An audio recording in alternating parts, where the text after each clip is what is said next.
the best way I have found to handle maintenance requests. Mostly if you're managing yourself, or maybe you got a property management company, and or maybe you're using a property management company, you can tell them to do this. So for this example, so this is like repair, maintenance, any of that stuff, right? The tenant issue, ideally, right? So for this example, we just went through this today, so we're gonna talk about it. So tenant filled out a maintenance request online through our system, Buildium, saying that the microwave was broken. So I guess that's the first part. We do everything online, right? So there's no, mostly for non-emergencies, right? All non-emergencies, it's all online. And you have to specify what an emergency is, right? Because they have emergency. If there's something crazy that's happening, there's a number they can call or text saying, you know, there's some crazy shit happening. Like, you know, a fire, water going everywhere, the sewer backing up, just something like nuts. But like a microwave, that's not an emergency, right? So for this case, they filled out online, they follow the directions, and you have to be specific so everyone understands what an emergency is and what it's not, because some people don't understand that. You know, to them, the plug not working is an emergency, but it's not an emergency, right? So you just got to kind of make that clear when they move in.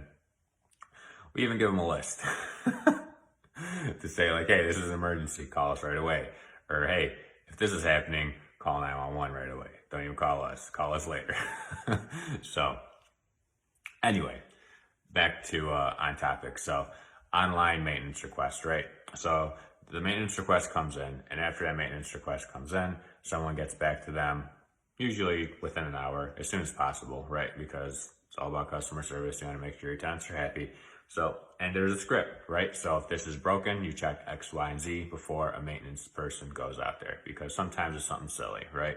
And it's a waste of time for someone to drive all the way to the house, to spend 5 minutes there and drive all the way back, or have his day interrupted by something silly, right? So again, this case, broken microwave.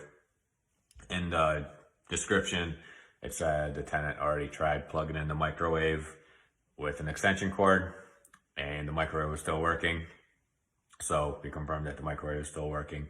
So that's usually not even our first thing. We usually tell them to check if there's any GFI circuits, and that's what we told them to do. We said, hey, check to see if there's any GFIs in the kitchen, because if there is, that's probably on the circuit. It probably popped, and you know, whatever, check that. So we messaged them back, told them to check it. They checked it. That's what the issue was. And now we just told them to keep an eye on it, and maybe we got to replace the GFI. But by doing that, it took the property manager's time, maybe 5 minutes, to type in that response, wait for a reply, type in another response, and then the issue is fixed, right? If this wasn't the case, then let's say our home base is Troy, someone would spend 25 minutes driving to the house, 5 minutes at the house probably, right? And then another 25 minutes driving back to home base. So let's just call it an hour. That's an hour wasted, where it could have just been a 5-minute fix, right? So the point of the video is just to make sure that you have good systems in place to handle things like little silly things like that happen, you know, GFIs and a breaker, whatever the case may be, right? Where you can walk the tenant through, like, hey, if this is happening, check this, this, and that. It's nothing like crazy. It's not like, you know, get your tools out and, you know, do this, this, and that. It's just little stuff like, hey, you know, push the button on the GFI and see if it fixes it. Or, hey, check this, this, and this. And that also helps if there's a maintenance guy that does have to go and fix the issue. He has a better idea of what's actually going on, and can bring the right materials with him to, again, fix it much quicker. And he doesn't have to go there, see what's wrong, go back to home base, get the materials, or go to Home Depot, get the materials, right? It's all about saving time and being efficient. So I hope this video helped, and I hope you have a great day. And if you have any questions about how we do some other stuff, or how we have our stuff set up, feel free to let me know. We'd like to help out.